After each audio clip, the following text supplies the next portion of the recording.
You done fucked up. I've been getting that a lot lately. Where's the safe? If you're lucky, the cops will get to you before my people. Nice left. Been practicing. I can tell. Safe's back here.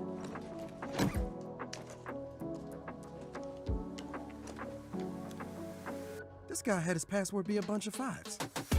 The Saints Row reboot features a new cast of characters and a different location to explore, but its heart and soul haven't changed. Players can once again expect an exciting crime fest, giggle-worthy humor, purple splattered everywhere, and an open world chock full of things to do and secrets to unearth. The game also has a knack for blowing everything up. In other words, it is great fun in that traditional Saints Row way, and even better when experienced with a friend. Saints Row establishes an exciting pulse from the outset of play that periodically palpitates with graphical glitches or can outright flatline when gameplay bugs halt progress. The rough edges are noticeable, yet are minor nuisances in an otherwise outstanding game. Saints Row has never been better, but I wouldn't call it the next evolution in the series. It feels like an alternate sequel to Saints Row 3. Take that as both a compliment and a minor complaint. The mission designs and co-op play creatively build off that formula, while the gunplay and animations haven't shown much improvement and are well behind what we expect in games today. This entry hits with silliness within minutes of play, with the lead character delivering what is likely the longest string of F-bombs in all of entertainment. This moment cements the game's silly and lowbrow vibe, which hits more than it misses, and shows the protagonist can be a bit of a wild card.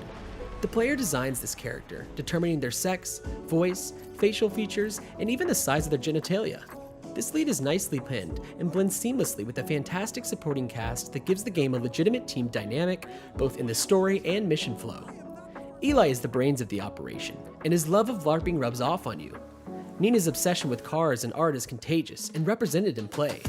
And then there's Kev, who is always shirtless, loves tacos, and is one of the fathers to a fantastic cat that actually plays a significant role in the plot. The fictional world of Santa Aleso is just as colorful as this cast, stealing the eye with creative architectural designs like dinosaur statues and state-of-the-art skyscrapers backed by scenic deserts and mountains. I like how developer Deep Silver Volition encourages the player to stop to admire the architectural craftsmanship with photo opportunities. When photographed, some of these wonders transform into decorations for the Saints' base. I don't know how many hours I sunk trying to track these collectibles down. They reward you well for taking the time to explore. Getting around Santa Aleso is rarely a bore, even if stretches of it are remarkably flat. From hover bikes to battery-powered tanks, vehicle variety is high and surprisingly powerful. A basic rusted-out car doubles as a weapon that can knock other vehicles off the road and break the laws of physics to turn corners on a dime. Most of these rides offer extensive tuner customization, allowing their looks to transform through deep wells of body mod parts, tires, paint, and more. Additional customization parts are tucked off to the side as hidden collectibles, giving yet another reason to explore. I enjoyed every mission in the game. The critical path and side hustles are handled with care, delivering interesting or goofy objectives in locations that collectively give you a good look at most of the map's significant landscapes and interiors. It wouldn't be fair of me to spoil these setups, but I was particularly impressed by a prison mission that turns into a music video for Onyx's Slam. These missions scale nicely for cooperative play, as do the mostly optional criminal ventures. Insurance fraud sadly hasn't evolved, yet is still dumb fun, but there's a nice variety to them collectively. Most are short and sweet, and reward the player with much needed new skills, cash, weapon crafting materials, and maybe even a new car or outfit. New ventures unlock at a nice pace, since they are tied to critical beats in the story, delivering something different to dive into even at the game's end. The story progresses at a decent clip until around the third act, where it feels like an entire chapter of the game is missing. The Saints go from rags to riches in the blink of an eye, and the final act unfolds. It's a jarring plot skip that delivers the sensation that I missed a big chunk of the Saints' growth. Combat is one of the biggest parts of the game, and it never truly finds its groove. Part of the problem is I felt bad for most of my opponents. They either charge haphazardly into most battles, getting riddled with each step, or perform an awkward dive roll, which leaves them vulnerable as they consider what to do next.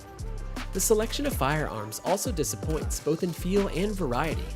The oddly named Thrustbuster is Saints Row's greatest weapon to date, as it sends enemies into the stratosphere, but most machine guns and pistols feel unremarkable. The default lock-on targeting system strips excitement from the firefights, and is something most games abandoned generations ago. All that said, blowing stuff up, which you do all the time, is incredibly rewarding given just how extensive most damage is. The rockets and grenades help give the combat system a pulse.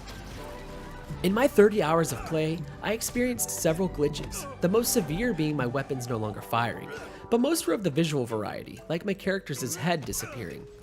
The gameplay can be rough and may force you to reload a checkpoint. Thankfully, the game is liberal with them, so too much time isn't lost, but it still stinks to have to repeat steps. Here's hoping the game receives additional polish post-launch. It may not push your new hardware to the limit and is a little rough around the edges, but the latest Saints Row is everything it needs to be, delivering a wonderful comedic experience with plenty of depth. While a little irritating, I was never bored and wanted to see where my team's goofy antics would take them next. The payoffs are often worth the time investment, and just veering off the beaten path pays dividends. I'm glad the Saints are back, hopefully for another long haul.